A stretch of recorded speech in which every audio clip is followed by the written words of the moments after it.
నేను క్రియేట్ చేస్తున్న ఈ వీడియో మీకు షూర్‌గా హెల్ప్‌ఫుల్ అవుతది. వీడియో అనేది లాస్ట్ వరకు చూడండి. లాస్ట్ వరకు చూస్తే మొత్తం మీకు అర్థమవుతది. చాలా ఈజీ అయిపోతది బైక్ మెయింటెనెన్స్. సో, మీరు మోసపోవడానికి కూడా ఛాన్సెస్ ఉండవు ఈ వీడియో ఫుల్‌గా చూస్తే. ఎందుకంటే ఇప్పుడున్న మార్కెట్‌లో అనవసరమైన ఖర్చులు ఎక్కువైపోతున్నాయి బైక్స్ మెయింటైన్ చేసేటప్పుడు. అంటే బైక్ సర్వీసింగ్‌కి ఇచ్చినప్పుడు కానీ, మెకానిక్స్‌కి ఇచ్చినప్పుడు గానీ. సో, ఈ ప్రాపర్‌గా నేను చెప్పిన ఇన్‌స్ట్రక్షన్స్ ఫాలో అయితే మీకు ఎక్స్‌పెన్సెస్ అనేవి తగ్గుతాయి. మీకు ఒక నాలెడ్జ్ అనేది వస్తుంది. ఓకేనా? సో, నా వీడియోని లాస్ట్ వరకు చూడండి. షేర్ చేయండి. సబ్స్క్రైబ్ చేసుకోండి. నా ఛానెల్‌ని ఫాలో అవ్వండి. సో, బేసికల్లీ మనం బండి మెయింటెనెన్స్ ఎలా ఉంటుందంటే, మనం స్టార్ట్ చేసేది బండి క్లీన్ చేసుకునే దగ్గర స్టార్ట్ చేద్దాం. బండి క్లీన్ చేసుకోవడం అంటే ఏంటంటే, మనం డైలీ ఎలాగో మన క్లాత్‌తో క్లీన్ చేస్తాం. అలా కాకుండాను 15-20 రోజుల మధ్య 15-20 డేస్ మధ్యలో మనం బకెట్ వాష్ అనేది వెహికల్‌కి చేసుకోవాలి. మనకెప్పుడు లీజర్ ఉంటే టైంలో ఒక టైం చూసుకొని చేసుకుంటే మనకి బండి అనేది క్లీన్‌గా మెయింటైన్ అవుతుంది. దానికోసం మనకు కావాల్సిన ఐటెమ్స్ ఏం లేదు. ఫైబర్ క్లాత్ ఒకటి కావాలి. దాని తర్వాత 3M షాంపూస్ దొరుకుతాయి మార్కెట్‌లో. అవి కొనుక్కోవాలి. హెయిర్ షాంపూస్ యూజ్ చేసేస్తారు అందరూ. అది యూజ్ చేయకూడదు. దానివల్ల బండికి ఉన్న కంపెనీ ఇచ్చిన పాలిష్ పోతాది, కోటింగ్ పోతాది. బండికున్న ఏదైతే స్టిక్కర్స్ యాడ్ చేస్తారో, బండికి ఏదైతే బ్రాండింగ్ స్టిక్కర్స్ ఉంటాయో అవి పాడైపోతాయి. స్టెయిన్స్ ఉండిపోతాయి. క్లీన్ చేసినా, తుడిచేసినా హెయిర్ షాంపూస్ యూజ్ చేస్తే బండి మీద స్టెయిన్స్ అనేవి ఉండిపోతాయి. అవి మనకి సన్‌లైట్‌లో గానీ, షేడ్‌లో గానీ కనిపిస్తాయి. సో, బేసికల్‌గా అవి వాడొద్దు. మీరు స్టాండర్డ్‌గా ఏవైతే కంపెనీ సజెస్ట్ చేస్తుందో 3M షాంపూస్ అని గానీ, వేరే బ్రాండెడ్ షాంపూస్ గానీ దొరుకుతాయి. అవి యూజ్ చేసుకోండి. జస్ట్ వాటర్‌లో మన మైక్రో ఫైబర్ క్లాత్‌ని డిప్ చేసేసి మామూలుగా క్లీన్ చేసుకుంటే సరిపోతుంది. దీని మించి ఎక్స్‌ట్రా కేర్ బండికేమి అవసరం లేదు. క్లీనింగ్ వరకు ఇంతవరకు చాలు. ఇది కాకుండాను ఒకవేళ మంత్లీ వన్స్ మీరు బండి బాడీ వాష్ చేయించుకుందాం అనుకుంటే, దగ్గరున్న వాటర్ వాష్ సర్వీసింగ్ సెంటర్‌కెళ్ళి అక్కడ మీరు క్లీన్ చేసుకోవచ్చు. మీరు పర్టిక్యులర్‌గా చూడవలసింది ఏంటంటే, వాళ్ళు వాష్ చేస్తున్నప్పుడు ఎక్స్‌పోజ్ అయిన వైర్‌లు గానీ, సెన్సర్‌లు గానీ వాటర్‌తోని తడకుండా చూసుకోవాలి. అది వాళ్ళకి తెలుసు. కానీ మీరు కూడా చూసుకోవాలి. ఎప్పుడైనా వాటర్ ఎళ్ళిపోయిన తర్వాత మనం ఇమ్మీడియేట్‌గా స్టార్ట్ చేస్తే అక్కడ షార్ట్ అవుతది. మనకి ఫ్యూజులన్నీ కాలిపోతాయి. ఒకటి. రెండోదేంటంటే బండి తీసుకెళ్ళగానే వెంటనే వాటర్ వాష్ అనేది చేయకూడదు. ఎందుకు అంటే బండి ఇంజిన్ హీట్ ఎక్కువుంటది. దానివల్ల ఏమవుతదంటే బండి వాటర్ హీటెడ్ మెటల్ మీద వాటర్ పడితే ఏమవుతది? అది క్రాక్స్ వస్తాయి. ఇంటర్నల్ క్రాక్స్ అనేవి ఫార్మ్ అవుతాయి. మనకు కనిపించవు. మనం లాంగ్ ట్రిప్స్‌కెళ్ళినా, హెవీ లోడ్ పడినా ఆ క్రాక్స్ అనేవి అంటే ప్రెషర్ పడి విరిగిపోతాయి. దీనివల్ల బండి లైఫ్ అనేది పోతుంది. మోస్ట్ ఆఫ్ ద బండి సీజ్ కూడా అవ్వచ్చు. సో, ఇవన్నీ మీరు బండి క్లీన్ చేసుకున్నప్పుడు పెట్టుకోవాల్సిన పాయింట్. బండి క్లీన్ అయిపోయిన తర్వాత అంటే బండి వాష్ చేసేసిన తర్వాత ఇమ్మీడియేట్‌గా స్టార్ట్ చేస్తే రేవ్ చేయకూడదు బండిని. ఎందుకు అంటే బండి ఎప్పుడైనా మీకు వాటర్ ఎక్కడైతే స్టాగ్నేట్ అయ్యి ఉండిపోతారో వైర్స్ అన్ని చెక్ చేసుకొని ఎయిర్ కొట్టించాలి. వాటర్ సర్వీస్ సెంటర్ దగ్గర గానీ ఎక్కడికైనా మీరంతా అక్కడ ఎయిర్ కొడతారు. ఎయిర్ కొడితే అక్కడ ఉన్న వాటర్ అనేది పోతుంది. 15-20 మినిట్స్ వెయిట్ చేయండి. సెట్ అయిపోతది బండి. దాని తర్వాత స్టార్ట్ చేస్తే బండి స్టార్ట్ అయిపోద్ది. బండి స్టార్ట్ అవ్వట్లేదని చెప్పి సెల్ఫ్ ఇవ్వద్దు. షార్ట్ అయిపోతాయి మోటార్స్. బండి కొంచెం టైం ఇవ్వండి. వాటర్ అంతా డ్రైన్ అయిపోతది. అప్పుడు మీరు స్టార్ట్ చేస్తే బండి ఈజీగా స్టార్ట్ అయిపోతది. ఇవి కాకుండా మీరు ఇష్టమొచ్చినా దానికి కిక్ కొట్టేసినా సెల్ఫ్ ఇచ్చినా, ఏది చేసినా మీకు రిస్క్ అనేది ఉంటుంది. కొంతమంది పట్టించుకుంటారు, కొంతమంది పట్టించుకోరు. సో, ఎవరికైతే నాలెడ్జ్ దీని మీద తక్కువ ఉందో వాళ్ళ కోసం నేను ఇది చెప్తున్నాను. సో, ఇవన్నీ ఫాలో అవ్వండి. ఇవి కాకుండా పాలిష్ అనేది మీకు వాక్స్ పాలిష్‌లు దొరుకుతాయి మార్కెట్‌లో. లోకల్‌వి కాదు బ్రాండెడ్‌వి. అవి తీసుకోండి. బండికి లైట్‌గా పాలిష్ చేసుకుంటే మళ్ళీ మీకు లోపలున్న ఏదైతే పెయింట్ ఉంటుందో అది ప్రొటెక్ట్ అయ్యి ఉంటుంది. అంతేగాని మీరు లోకల్‌లో ఆయిల్స్ గాని, ఇష్టమొచ్చిన లూబ్రికేషన్స్ ఏవైతే దొరుకుతాయి. వేస్ట్ మన ఇంజిన్ ఆయిల్స్ కూడా రాసేస్తుంటారు. అలాంటివి ఏమీ చేయొద్దు. ఇంకా డస్ట్‌ని పట్టుకుంటది. అంటే డస్ట్ అంతా అంటుకుపోతది దానికి. దానివల్ల మీకు బెనిఫిట్ ఏమీ ఉండదు. ఆ నిమిషమే మెరుస్తూ ఉంటది. దాని తర్వాత ఎండలో డైరెక్ట్‌గా ఎక్స్‌పోజ్ అయిందనుకోండి ఆయిల్ ఏటవుతది త్వరగా వేడెక్కిపోతది. ఇంజిన్ మీద ఆయిల్ రాసి దాన్ని ఎండలో పెడితే కిందనున్న లేయర్స్ ఏవైతే ఉన్నాయో అవి బ్రేక్ అయిపోతాయి. ఇరిగిపోతాయి. పెయింట్ లేయర్ క్రాక్ అయిపోతాయి. సో, ఇవన్నీ ఫాలో అవ్వండి. అయితే మీ బండి అనేది మెయింటెనెన్స్ బావుంటుంది. నెక్స్ట్ చైన్ అనేది చాలా ఇంపార్టెంట్ పార్ట్ ఈ బైక్‌లో. ఎందుకు అంటే నేను స్పెసిఫిక్‌గా ఈ బైక్ నేను ఏవైతే చెప్తున్నానో అవన్నీ 200 సీసీ లోపల ఉన్న బైక్స్ కోసం చెప్తున్నాను. అంటే ఎందుకు అంటే ఈ 200 సీసీ బైక్స్ ఏంటంటే మన రెగ్యులర్ ఇంట్లోని యూజ్ చేసే వెహికల్స్ అందరి ఇంట్లో ఉండే రెగ్యులర్ వెహికల్స్ అన్నమాట. అంటే 100-200 అన్నట్టు 100, 125, 150, 200 వరకు ఏంటంటే ఇవి జనరల్ సర్వీసింగ్స్ చాలు ఇవన్నిటికి. మేజర్ కాంప్లెక్స్ సర్వీసింగ్స్ ఏమి ఉండవు దీంట్లో ఎక్కువ. డైలీ యూసేజ్ వెహికల్స్ అన్నమాట. సో, ఈ చైన్ లూబ్రికేషన్ అనేది మనం ఇంట్లోనే ఎలాగో చేసుకోవాలని చెప్తా. బేసికల్‌గా మనం చైన్ లూబ్రికేషన్ ఎలా చేస్తామంటే మనకి దీనికి కూడాను చైన్స్ లూబ్రికేషన్స్ మార్కెట్‌లో దొరికేస్తాయి. స్ప్రేస్ దొరుకుతాయి. కానీ దీంట్లో 2 ఉంటాయి. ఒకటేంటంటే క్లీన్ చేయాలి. చైన్ ఫస్ట్ దానికి ఉన్న మట్టి అదంతాను క్లీన్ చేయాలి. సెకండ్ ఏంటంటే దానికి లూబ్రికేట్ చేయాలి. ఈ 2 మీరు మైండ్‌లో పెట్టుకోండి. ఫస్ట్ ఎప్పుడు క్లీన్ చేయాలి? 300-400 కిలోమీటర్ల మధ్యలో ఎప్పుడైనా బండి చైన్ అనేది కన్ఫర్మ్‌గా క్లీన్ చేసుకోవాలి. అలాగే వాడేస్తే అది డస్ట్, వేస్ట్ ఎందుకంటే చైన్ అనేది ఇప్పుడొస్తున్న బైక్స్ అన్నిటికి ఎక్స్‌పోజ్ అయ్యి ఉంటది. ఇంతకుముందంటే కవర్స్ ఉండేవి. అప్పుడు కూడా క్లీన్ చేసుకోవాలి. డస్ట్ లోపలికి వెళ్ళిపోతుంది. ఇప్పుడు ఉన్నదైతే డైరెక్ట్ ఎక్స్పోజ్ అయ్యే వస్తున్నాయి, దాని ప్లాస్టిక్ కవర్ వస్తుంది. సో ఈ వెహికల్స్కి ఏం చేయాలంటే మీరు WD-40 అనేది ఒకటి స్ప్రే దొరుకుతుంది. ఆ WD-40 స్ప్రే అనేది ఏంటంటే అన్ని విధాలుగా చాలా హెల్ప్ఫుల్ అనమాట. అది ఇంట్లో కన్ఫర్మ్గా కొనుక్కొని పెట్టుకోండి.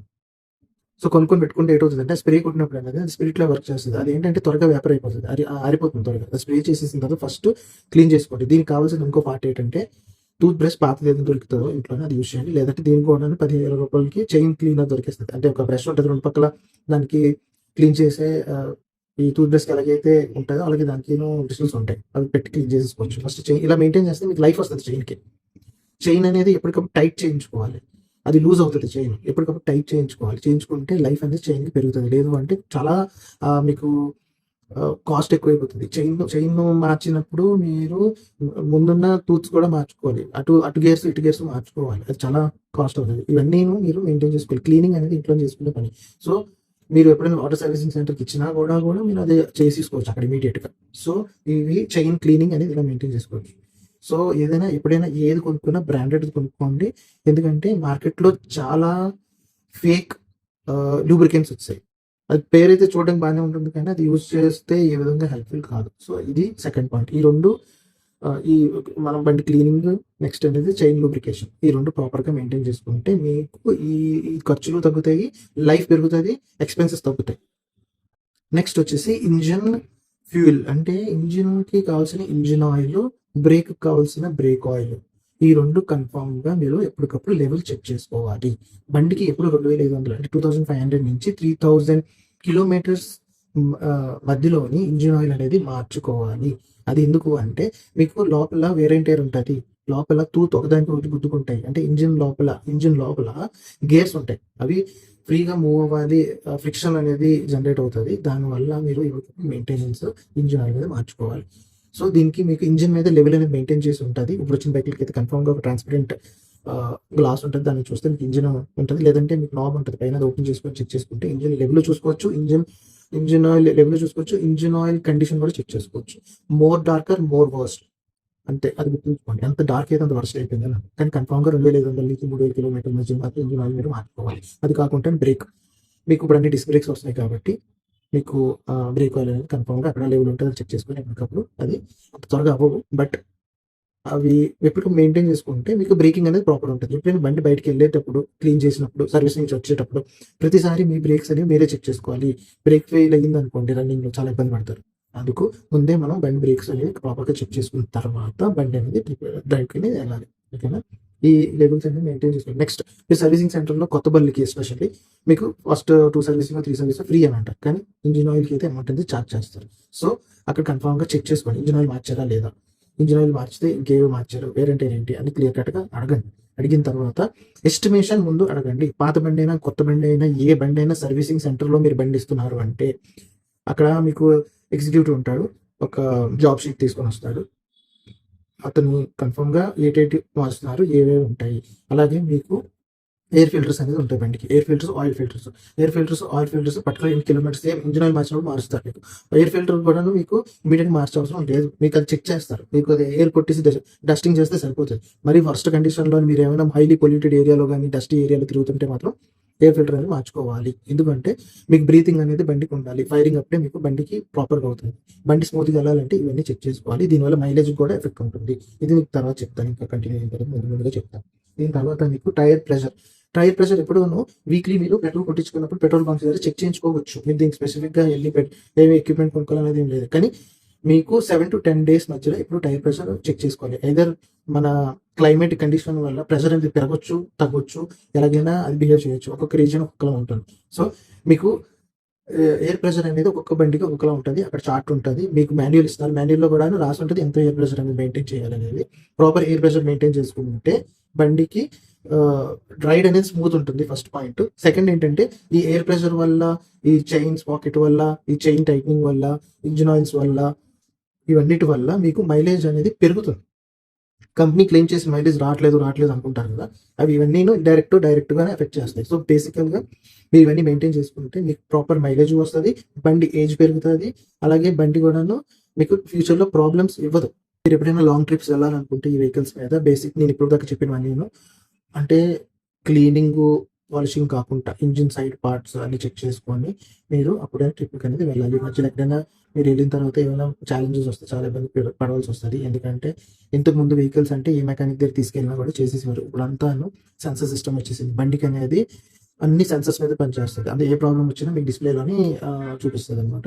సో అలాగే మీకు బండికి ఏవైతే ఫ్యూజెస్ ఉంటాయో, ఎక్స్ట్రా స్పేర్ ఫ్యూజెస్ అనేవి బండిలోనే ఉంటాయి. మీరు ఎప్పుడైనా బండి అనేది స్టార్ట్ అయిపోయినా, సిగ్నల్స్ పనిచేయకపోయినా, లైట్స్ పనిచేయకపోయినా, ఏది చూసినా మీరు ఫస్ట్ ఆఫ్ ఆల్ ఈ బండి అంతా వైల్ గీల్ చెక్ చేయడం కాదు. ఫస్ట్ డైరెక్ట్గా ఫ్యూజ్ బాక్స్ దగ్గరికి వెళ్ళి ఫ్యూజ్ తీసి చూసి, ఎప్పుడైతే బ్రేక్ అయ్యి ఉంటుంది, లోపల ఇలా కనెక్ట్ అయ్యి ఉంటాయి, ఇలాగ మీకు లైట్లో చూస్తే అవి ఇలా ఓపెన్ అయ్యి ఉంటాయి. అది పక్కన ఉన్న స్పేర్ ఫ్యూజ్ ఏదైతే తీసి ఇది పెట్టి చేస్తే అయిపోతుంది. అంతేగాని మీరు టెన్షన్ పడిపోయి వైర్లు చెక్ చేసేసుకొని మెకానిక్ దగ్గర బండి తోసుకొని వెళ్ళి ఇంత ఇబ్బంది అవసరం లేదు. ఈ నాలెడ్జ్ అనేది మీకు ఇనిషియల్గా బండి కొన్నప్పుడు చెప్పరు. మాన్యువల్ బుక్ ఒకటి ఇచ్చేస్తారు, మీరు ఫాలో అయిపోమని చెప్తారు. అంత నాలెడ్జ్ ఉండదు బేసికల్గా. ఓకేనా? ఫ్యామిలీస్తో ట్రావెల్ చేసినప్పుడు చాలా ఇబ్బంది ఉంటుంది. సో ఇవన్నీ మీరు మైండ్లో పెట్టుకోండి. ఎప్పుడైనా మీరు బేసిక్ థింగ్స్ ఫాలో అయితే బండి ఎప్పుడు మీకు ప్రాబ్లం ఇవ్వవు. బండి ఎప్పుడు స్టాండర్డ్ అంటే చాలా టెరెన్స్లో టెస్ట్ చేసిన తర్వాతే మనకి రోడ్ మీద బండి ఇస్తారు. ఇది కాకుండా లోకల్ మెకానిక్స్ దగ్గర బండి ఇచ్చినప్పుడు మాత్రం మీరు స్పేర్స్ అనేవి మీరే కొనుక్కోండి, లేదంటే షోరూమ్స్లోనే పర్చేస్ చేయండి. లోకల్ ఈ బ్రేక్ వైర్స్ కానీ ఇవన్నీ కొనుక్కుంటే అవన్నీ థర్డ్ పార్టీ అంటే లోకల్ మ్యానుఫ్యాక్చరింగ్స్ ఉంటాయి. దానికి అంత వారంటీ గ్యారంటీను సేఫ్టీ నార్మ్స్ ఉండవు. అవి ఏవైనా కూడా ఇబ్బంది అవుతుంది. సో ఇవన్నీ ఫాలో అవ్వండి. WD-40 అనేది ఎప్పుడు మీతో క్యారీ చేయండి, లేదంటే ఇంట్లో మెయింటైన్ చేసుకోండి. ఎందుకు WD-40 అనేది ఎక్కడైనా మీకు మూవబుల్ పార్ట్స్ ఉంటాయి కదా బండిలో, బ్రేక్స్ దగ్గర కానీ, కిందన క్లచ్ లివర్ ఉంటుంది అక్కడ కానీ, ఎక్కడైనా అదే కానీ రస్టెడ్ ఏరియాస్ కానీ, కీ పెట్టే నాబ్ ఉంటుంది, కీ పోల్ అక్కడ మీకు WD-40 స్ప్రే చేస్తే మీకు కార్బన్ ఫామ్ అవ్వదు, రస్టింగ్ ఫామ్ అవ్వదు, బండి నీట్గా మెయింటైన్ అయి ఉంటుంది. సో ఇది కన్ఫర్మ్గా ఎప్పటికప్పుడు మీరు WD-40 అనేది స్ప్రే చేసుకోండి. ఎప్పుడు ఎక్కువ యూస్ చేయాలి అంటే బండి ఎప్పుడు వాటర్ సర్వీసింగ్ ఇచ్చిన తర్వాత, క్లీన్ చేసుకున్న తర్వాత, ఎయిర్ కొట్టిన తర్వాత అప్పుడు WD-40 అనేది యూస్ చేసుకోండి. ఓకేనా? నెక్స్ట్ WD-40 మీరు బండి చైన్ అనేది క్లీన్ చేసుకోవడానికి వాడుకోవచ్చు. ఓకేనా? రస్టింగ్ ఎక్కడైనా స్టార్ట్ అయినా, రస్టింగ్ ఉన్నా అక్కడ కూడా WD-40 యూస్ చేసుకోవచ్చు. అంతేగాని ఇది ఒక లూబ్రికేషన్ కాదు చైన్కి. దానికి వేరే లూబ్రికెంట్స్ ఉంటే అవి వాడుకోవాలి. ఓకే? సో ఇలాగా మీరు చైన్ బండిని మెయింటైన్ చేసుకోండి. బైక్స్ అన్ని BS6 వెహికల్స్ వస్తాయి. ఇప్పుడు ఏంటి అన్ని ఫ్యూల్ ఇంజెక్షన్స్ వస్తాయి. ఫ్యూల్ ఇంజెక్షన్స్లో ప్రాబ్లం ఏంటంటే ఇది సింప్లిఫై చేసింది. ఇంతకుముందు అంటే ఓవర్ఫ్లో ఇవన్నీ తలకాయనొప్పులు ఉండేవి కార్బొరేటర్ మోడల్, కానీ ఇప్పుడు అది లేదు. ఇప్పుడు ఏంటంటే మీకు ఫుల్ లిడ్ వరకు ఫుల్ ట్యాంక్ చేయించొద్దు. పెట్రోల్ని ఫుల్ ట్యాంక్ లిడ్ వరకు చేయించొద్దు. కొంచెం స్పేస్ వదలండి. ఈ పెట్రోల్ అనేది మూమెంట్ కోసం. ఓకేనా? కొంచెం స్పేస్ వదలండి. అలాగే మీకు ఫుల్ ట్యాంక్ ఎంటీ అయిపోయినంత వరకు బండిని డ్రైవ్ చేయొద్దు. ఎందుకంటే కింద ఫ్యూయల్ ఇంజెక్షన్ ఉంది, అదేంటంటే పంప్. అది పెట్రోల్ లేదు అనుకోండి, గాలి పీల్చేస్తే పైప్లోకి మీకు గాలి వెళ్ళిపోతుంది. దానివల్ల ఏమవుతుందంటే మీకు బండికి ప్రాపర్ ఫైరింగ్ అవ్వకపోతే బండి మిస్సింగ్ వస్తుంది. దీనివల్ల ఫ్యూల్ ఇంజెక్షన్ పోతుంది. ఒక ఫ్యూల్ ఇంజెక్షన్ మినిమం కాస్ట్ 6,000-7,000 ఉంటుంది. చాలా ఎక్స్పెన్సివ్. సో ఎప్పుడు జీరో చేయొద్దు ట్యాంక్ని. మినిమం పెట్రోల్ ఉన్నప్పుడు, రిజర్వ్ ఉన్నప్పుడు మెయింటైన్ చేసుకోండి. పెట్రోల్ మెయింటైన్ చేసుకోండి, ఆయిల్స్ మెయింటైన్ చేసుకోండి, ఎయిర్ ప్రెషర్ మెయింటైన్ చేసుకోండి, లూబ్రికేషన్ మెయింటైన్ చేసుకోండి. ఎక్కడెక్కడైతే మొబైల్ పార్ట్స్ ఉంటాయో హై రెవింగ్ చేయొద్దు. ఒక ఎకానమీ స్పీడ్లో వెళ్ళండి, మైలేజ్ వస్తుంది, బండి లైఫ్ వస్తుంది, బండి ప్రాపర్ మెయింటైన్ అవుతుంది. అంతే. దీని నుంచి 200cc లోకుండా బండి దీనికి ఎక్సెస్ అమౌంట్ ఖర్చు అవ్వదు. ఒకవేళ షోరూమ్కి వెళ్ళిన సర్వీసింగ్ సెంటర్ ఇచ్చిన బండి మీకు ఎలాగైతే మీకు బార్గెన్ ఉండదు. బట్ ఏదైతే నెగోషియేట్ మీకు ఇది అవసరం లేదు మీకు మినిమం తెలుస్తుంది కాబట్టి మీరు అక్కడ నో చెప్పేస్తే సరిపోతుంది. ఫోర్స్ చేసి ఎక్స్ట్రా ఖర్చులు అన్ని అనవసరమైన ఖర్చులు అంతే, దాని నుంచి ఇంకేముంది. ఓకేనా? హోప్ఫుల్గా మీకు నా ఈ వీడియో నచ్చింది అనుకుంటున్నాను. సో ఫుల్ లెంత్ వీడియో చూసారు అనుకుంటున్నాను. మీరు దయచేసి ఇది ఎవరికైనా షేర్ చేయండి, నా ఛానల్ని ఫాలో అవ్వండి, ఇంకా మంచి మంచి కామెంట్స్ చేయండి. మీరు సబ్స్క్రైబ్ చేస్తే కానీ కామెంట్ చేయలేరు. సో బేసిక్గా మీరు సబ్స్క్రైబ్ చేయండి, కామెంట్ చేయండి. ఇంకా మంచివి ఈ ఆటోమొబైల్స్ రిలేటెడ్ వీడియోస్ నేను చేస్తాను. ఇది నా ఫస్ట్ ఆటోమొబైల్ వీడియో. హోప్ఫుల్లీ మీకు నచ్చింది అనుకున్నాను. ఎప్పుడైనా బయటకు వెళ్ళినప్పుడు హెల్మెట్ కంపల్సరీ వేసుకోండి. కారు వాడినప్పుడు సీట్ బెల్ట్ వేసుకోండి. అదేవిధంగా ఎప్పుడైనా లాంగ్ ట్రిప్స్కి వెళ్ళినప్పుడు ఫుల్ గేర్ అంటే ఫుల్ గేర్స్ ఏవైతే లాంగ్ ట్రిప్ గేర్స్ ఉంటాయో అవన్నీ వేసుకోండి. ఈ బైక్స్ అనేది ఒక ఎమోషన్, అందరికీ కనెక్ట్ అయి ఉంటుంది. సో మీరు దాన్ని బాగా చూసుకుంటే అది మిమ్మల్ని బాగా చూసుకుంటుంది. ఓకేనా? Have a nice, safe and proper ride, safe journey. Thank you. Take care. By.